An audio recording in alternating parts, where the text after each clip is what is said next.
Welcome to Undertold Verbatim. I'm Solveig Rennan for the Undertold Stories Project.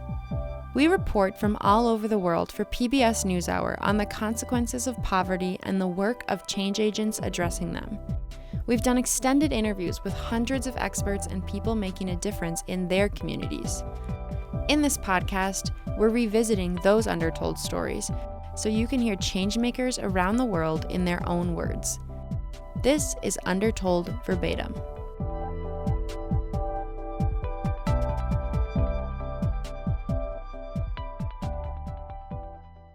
The sun shall never set on so glorious a human achievement. Let freedom reign. God bless Africa. I thank you. In 1994, Nelson Mandela's election marked the end of apartheid and the beginning of democracy in South Africa. But the scars of racial segregation haven't healed yet. Infrastructure designed for 5 million white South Africans has failed to support the majority black population of over 56 million. Power outages and water shortages are a part of daily life. You can't help if your lights don't work.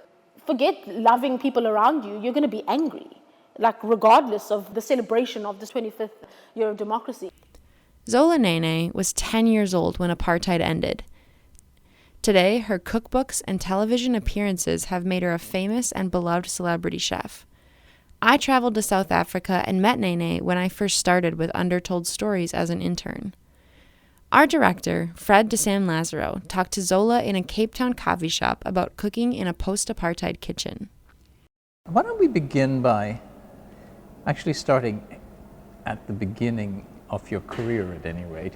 That's Fred, the reporter. What possessed you to go into the business of food and food preparation? Well, I thought coming out of high school, I wanted to be a lawyer. And that's Chef Zola Nene. I realized very quickly that it wasn't really what I wanted to do.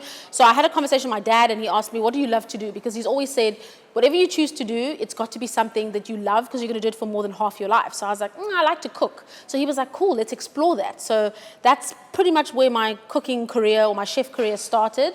I did some training overseas in the UK, and I worked in a brasserie. I started, as a potato peeler and a carrot peeler, and was sort of looking around, trying to learn, and they saw my eagerness, so they sort of, I moved me up the ranks pretty quickly. By the end of my 2 years there, I was head of the pastry section, and by then I realized, yes, this is exactly what I want to do, and then I came home, and I officially studied culinary arts and got my qualification, and I specialize in food media, which is why I'm in the sort of media food sphere, as of today. There's a big foodie scene in this country, is there not, and especially in this city? Cape Town, I think we would probably say is sort of the foodie capital of South Africa. It's where the top 10 restaurants are. I think Cape Townians, sort of embrace food a little bit more. I think that we're willing to, spend a bit more on food. And we also see the value in cuisine culture, if you will. So Cape Town is a bustling food metropolitan city. And so here you are breaking into the scene. What kinds of things did you think could distinguish you as you contemplated moving forward? I mean, what did you think would carve your niche out? What did you see as the gap that you could fill most effectively? Oh, it's a very interesting question because I think, the best way for me to answer that is what sets me apart is the fact that I'm me and I'm the only one who can be me and authentically myself. And in everything I do when it comes to food and my brand as a whole, I always try to keep it authentic. And that means a lot of things for different people. So yes, I'm Zulu and I identify with that culture and I love the fact that I am that culture. But I also understand that I am not the authority on Zulu food and culture. So I can only tell the story from my perspective. And I think that that's what makes it unique. I also love to make food accessible to everybody. So for me, my entire sort of food philosophy when it comes to my recipes, my cooking show, is keeping things as simple as possible and as understandable as possible to people who aren't professional chefs. So I make food very simple. I like to cook take traditional maybe ingredients or recipes that I grew up eating with my mom or my mom cooking and give them sort of a new spin, because my training essentially is French based. So that's the basis of, chef or culinary training. But I sort of take things like millipap and I'll make pap lasagnas, so make it a little bit more accessible to maybe people who wouldn't ordinarily try it as we traditionally eat it. Yeah. So just to make it accessible and simple is probably what I think, what I want to set me apart. Right. And philosophically, what's the basis for that? For simplifying? For simplifying, for incorporating what your mother taught you, for incorporating your cultural background into this proverbial stew?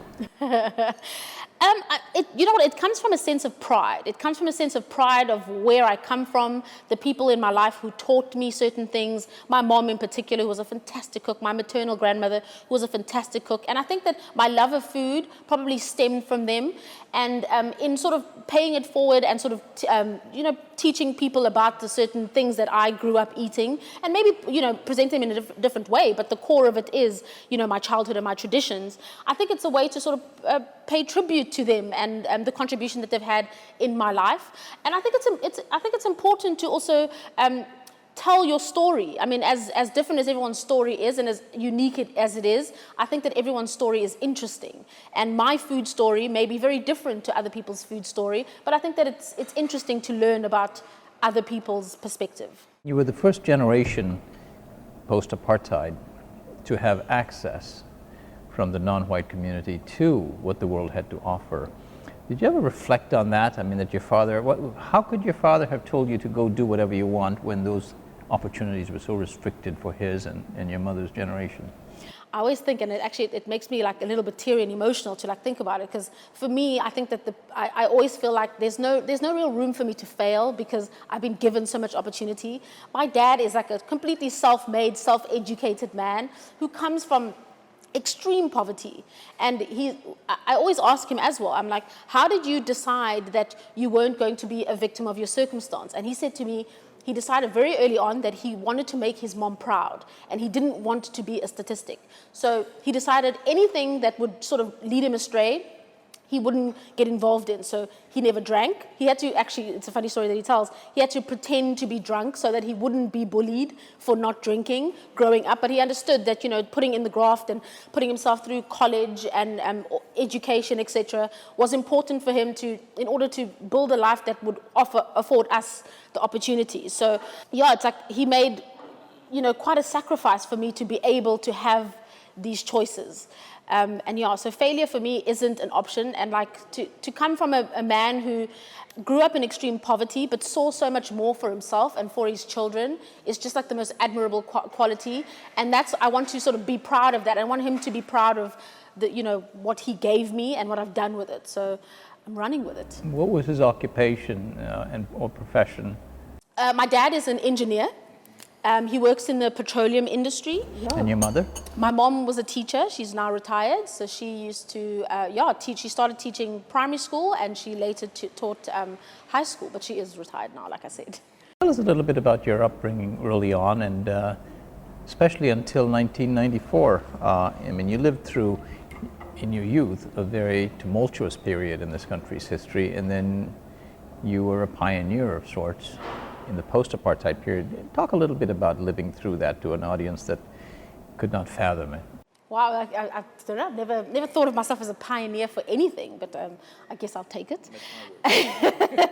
I was born in KZN. Umlazi is the area that we first lived in when I was brought home from the hospital. My family moved from KZN to George when my dad was offered a job opportunity to go and open a new petroleum plant in the Western Cape. So we all moved. I was about 5 or 6 years old and we moved. I'd never traveled anywhere outside of where I'd lived, etc. So we did this whole it was like a 17-hour drive to move the whole family to George. Arrived in George. I must also just say that I grew up very sheltered. Like I was never aware of like the discrimination that was happening around me. I think that my parents worked really hard to protect us from that. sort of my first inkling of the fact that I was different and people would look at me differently was when I arrived in George. My brother and I were the first enrollment of black kids in our primary school in George. So then I was like, oh, this is different. Like, you know, there's not many people that look like us, but whatever, it is what it is. And then when we started sort of going, you know, in primary school, at some stage you start learning about history, and we started learning about South African history and apartheid. And I remember going home after one of the lessons, and went home and I was like to my mom, I was like, oh, they're teaching us the most unbelievable stuff. Like, did this really happen? And that was the moment where my mom was like, okay, now you're learning about it. Let me tell you about, you know, the dompas and the things that we had to go through, the fact that we had to get permission to work in certain neighborhoods. You know, then it all sort of, I was like, wow, gosh. And I realized then how protected or sheltered I was by my parents, because I guess they didn't want me to harbor any resentment for anyone. They wanted me to just have equal opportunity and look at everybody the same. And I think that that's a really powerful position for them to have taken for themselves, because I think it's really easy to teach people negativity and share the negativity that you experience. But instead, they decided for their kids, they'll let them sort of discover it when they discover it, not necessarily through them. What kind of emotions did that cause to rush through you? I mean, were you welled up with dismay, with anger, with a new self-awareness of any kind? I think I was probably shocked more than anything. I was like, wow, this is what I live in. It was like, I think a bit of disbelief. But then hindsight is 20/20, as they say, because then you remember certain moments and you're like, oh, was that why we got kicked off the bus that one time? Do you know what I mean? But in the moment, you were just like, oh, we got kicked off the bus. Like, what? You know, I can't understand why. But then in hindsight, you sort of think, oh, is that what was happening? Is that what was happening? Was that an actual event? Oh, that happened. Yeah, that happened to us. Yeah, so I think it was disbelief at first, and then just wanting to know more was the next natural reaction.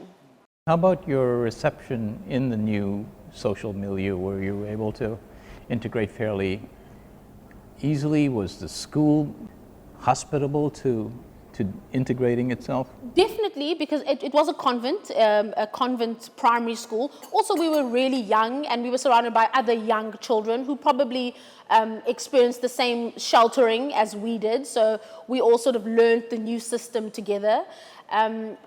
Yeah, and I don't remember being treated badly in any way. Yeah, and I remember my sub-A teacher, actually, grade 1, I'm just telling my age now, calling it sub-A. My grade 1 teacher was also very interested in teaching other children about my culture, because the majority of them would never have, you know, come across a Zulu person, for example. So she'd add to the lessons. She'd be like, okay, we're going to learn what milk is. You know, we use spelling and learning to write, etc. And she'd be like, Zola, what is milk in isiZulu? And I'd be like, ubisi, and then everybody would be like, oh, ubisi, you know what I mean? So it was all very welcoming, and it didn't feel negative in any way for me. You had a good teacher. I did. So you go on to culinary school, and I imagine a few years have passed by, and you're kind of processing all of this, and you've said that you've noticed that there were biases in kind of cuisines, and there was no room at the time for African traditions in culinary school. Can you talk a little bit about the biases that you saw, and they're probably still prevalent?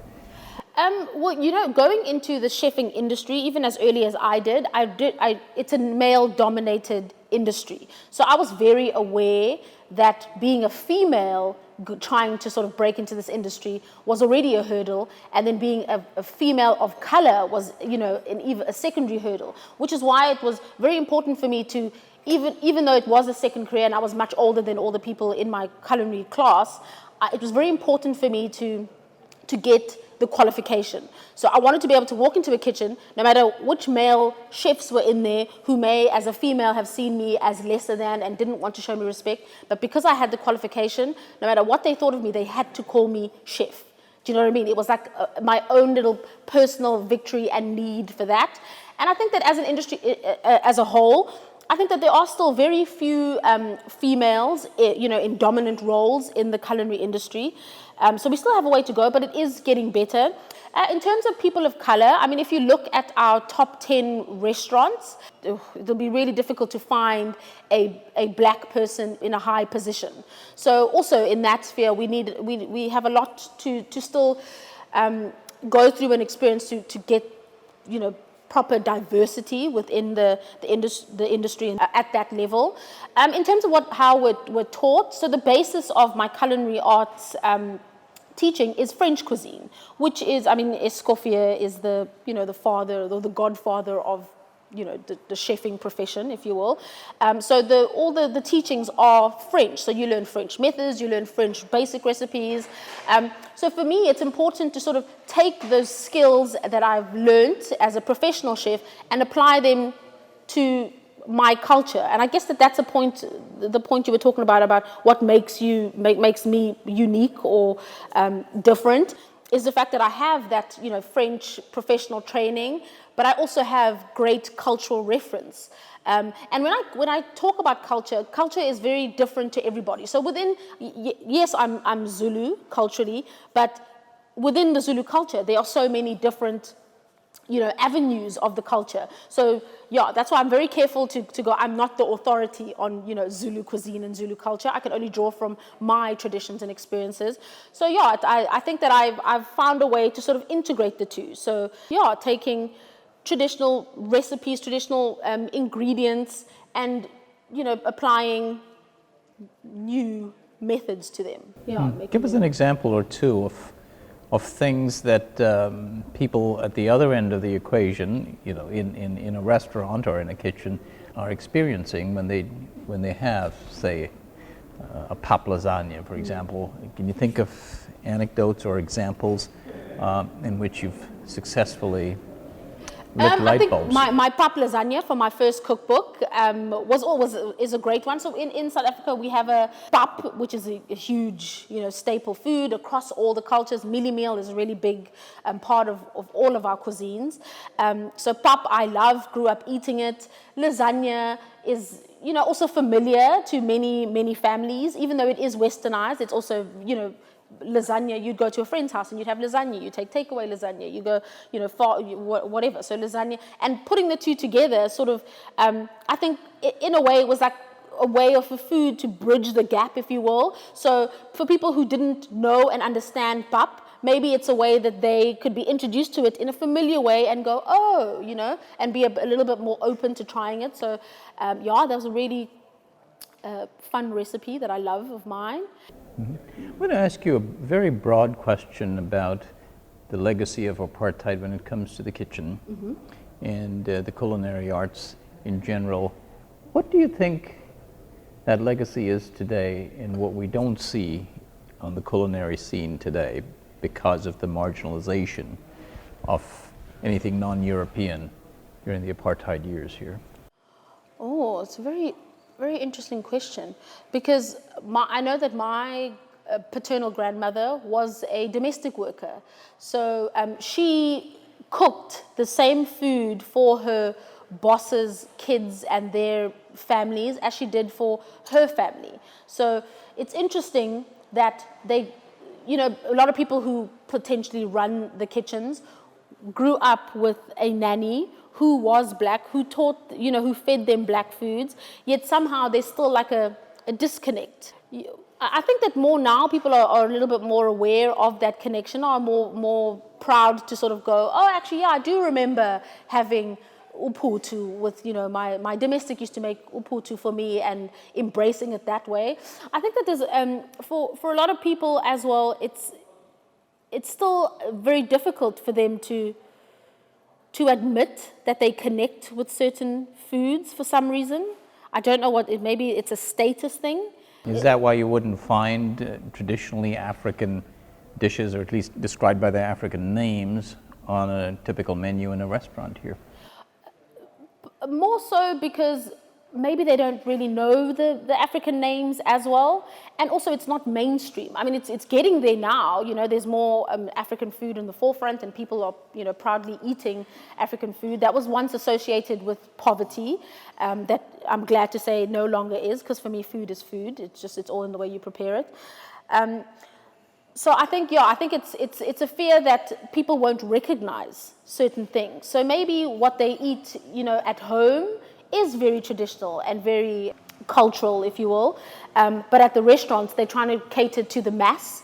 And I think it's a little bit more difficult to push something with a name that people don't necessarily recognize, if that makes sense. Mm-hmm. Yeah. But in some of the trendy restaurants in this very trendy city, were you to go into a place and order food, I mean, do you find a lot of quote-unquote black food, as you've called it, on the menu? And well, the restaurant industry in Cape Town is leaning towards traditional or indigenous foods or ingredients. So we do have, Cape Malay themed restaurants. We do have, restaurants on the coast that only make, West Coast cuisine. So I think that there is more of an awareness of indigenous stuff.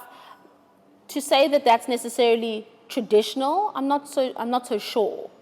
I'm not so sure that they're one and the same, if you will.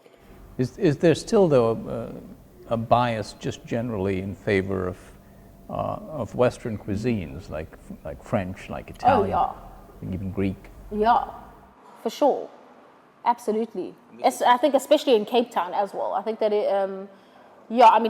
what people refer to Cape Town as the Europe of South Africa, if you will. I think that in Johannesburg, definitely you'll find lots more African-themed restaurants. Here in Cape Town, you have to search a little bit harder to find those. Potentially, it's because, it is such a tourist city, and there are a lot of tourists coming in here, so you want to offer them cuisines that they also recognize and will enjoy, etc. But there definitely could be more. There's definitely room for more. And your role is to try and introduce a sort of commonality. Is fusion the right word for it, by incorporating some of your traditions and indigenous cuisine traditions?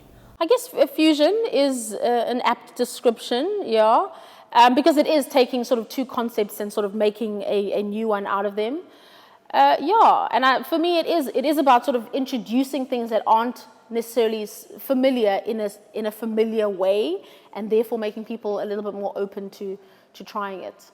You've said in the past that you felt that there were these biases in culinary school when you attended, and there were also barriers to young black South Africans getting into these schools. Mm-hmm. Can you talk a little bit about that, and is it getting better?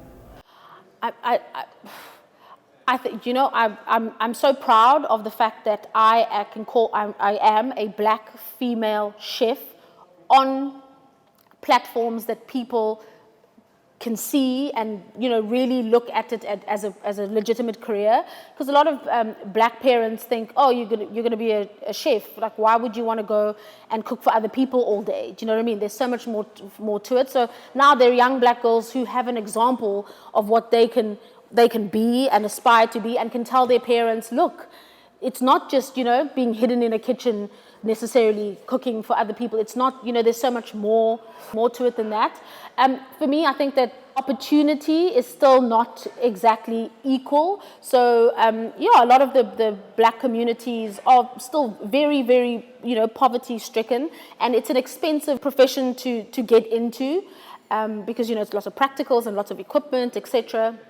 So you have to be at a certain earning potential for your parents to be able to put you through these types of schools. So is it getting better? Yes, because there are more female faces, black faces, in the culinary industry, for people to actually be like, oh, I can see that's a person that looks like myself. I can do that. Could we do better? Absolutely. Absolutely. I wish more than anything, because I knew for me how important being educated as a female and a black chef in the industry, just for a leg up, because yeah, that's what it felt like for me. It was like, at least I'm coming in with something, with like my title of chef. And, you know, nobody can take that away from me. So I understand the importance of it as well. I wish that there were more bursary opportunities offered The to scholarships. to underprivileged communities who are perhaps interested in pursuing this profession. What about, in general, finally, about being a South African today? Tell us a little bit about what you're optimistic about, what you're disappointed about in a country that's now 25 years old and a big deal country. It's the largest democracy in Africa. It's one that so many eyes are on. How do you feel about being South African today? I've never had a moment where I was never proud to be South African. I think that our history may be painful and maybe sordid in some ways, but the fact that we've overcome a lot of those things makes us so much stronger as a country, first of all. What's sad for me is that 25 years later, you're still hearing terrible, like, racist stories. Do you know what I mean? Like, it's sort of... Give me an example. It hits you really hard. I mean, there are so many examples. I mean, daily there are cases of, you know, people referring to people as the K word, and it goes all over Twitter. And that, for me, is like really painful. It's as if we've taken like 4 steps forward, and then every time we take like a step back. So I think that it's an ongoing process, this democracy thing. And it's easy to go, yes, it's 25 years later, but like has everybody's fundamental values changed? Because there are some people who still think that, you know, racism is okay. And that's like, and for you to be a South African and think that and know the history and know where we've come from, I think that for me is a really sad part. Whenever I hear those stories, it impacts me a lot, because I have a nephew who has a black mom, my sister, and a white dad, my brother-in-law, and he is like the first sort of mixed race person in our family. And I think, you know, this kid can grow up, because he has both sides in his family. I don't know why I'm getting emotional about it, but he has a, you know, white side to his family, he has a black side to his family, but he'll never know all the sordid history that comes from that. All he sees is like happy people integrating. And for me, the saddest part is that it takes one person to go up to my nephew one day and be like, oh, you know, your dad's white and your mom's black, like, you know, and do something racially inappropriate or say something racially inappropriate, and it sort of sets, you know, it puts that in his mind. So for me, I live with that fear, and hopefully it won't come to fruition. Yeah. What about overall? I mean, is this the rainbow, you know, this is the rainbow nation ideal that the country was born with, but do you think economically, financially, do you think your nephew's prospects in the future are going to be as promising as they could be? Oh, absolutely, yeah. I think that his future prospects are very promising. I mean, he's not one generation away from poverty now, do you know what I mean? Like, we've worked hard to sort of build ourselves up and give him the opportunities that my dad didn't have, my mom potentially didn't have, his dad and stuff didn't have. So I think that, yes, absolutely. The playing field isn't level, but it's a little bit closer than it was back then. So yeah, I don't want to put down our progress just because I'm emotional about something that could potentially happen to him. Yeah, I'm proud of where we've come from. I'm proud of where how far we've come, and I'm optimistic that eventually it'll be a complete thing of the past, and, you know, there won't be any people left anymore who think that way. Although that's such a subtext of so much of the political narrative in this country, is it not?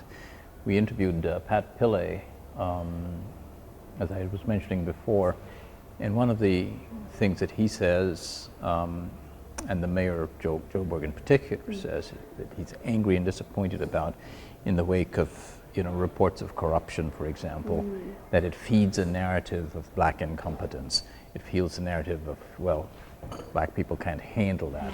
Does that ever cross your mind or bother you, that there have been setbacks like that that set the whole cause back. Well, I mean, that statement in itself is really frustrating. Why does the act of just a handful of corrupt black people immediately, conjure up the thought of, all black people are incompetent? You know what I mean? Like, that in itself, angers me. Whereas if it was, I'm asking you now, if it was a group of white people who were corrupt, would you automatically go, oh, corrupt white people, or would you go, those individuals are corrupt?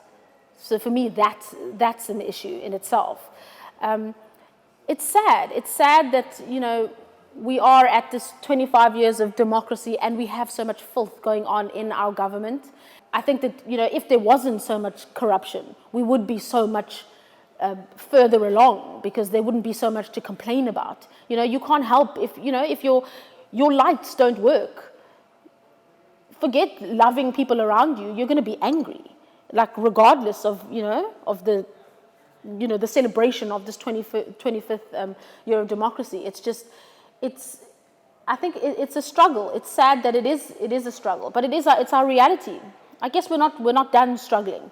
Maybe we're done fighting, the race struggle. Well, we're not done, but we're sort of on our way. The next struggle is coming around, and corruption is the next struggle. But hopefully, the corruption thing, we can fight it together as a nation and not make it a race thing, because it shouldn't be. It shouldn't be. That's an incompetent individual or a corrupt individual as an individual. It's not a race thing. I hope it gets better. I hope it gets better quickly. Well, Zolanene, it's been a pleasure talking with you. Our interview with Zolanene was originally featured in our story called A Post-Apartheid Kitchen, which aired on PBS NewsHour on July 29th, 2019. To check out the full video, head to undertoldstories.org. Coming up, in our next few episodes, we'll learn how heart surgeon Devi Shetty has changed the healthcare game. If a solution is not affordable, it is not a solution. And from the Dalai Lama's doctor on bringing Buddhist principles of compassion into modern science. Don't just do the wisdom, also do the love and the compassion. In fact, do them 50-50. Those were his words. You can find every Undertold verbatim episode, virtual reality 360 experiences, and our entire library of Undertold news reports from around the world at undertoldstories.org. This episode was hosted by me, Solveig Renan, and produced and edited by Simeon Lancaster. The interview was conducted by our director, Fred DeSam Lazaro. Undertold Verbatim is brought to you by the Undertold Stories Project at the University of St. Thomas in Minnesota. As always, thanks for your support.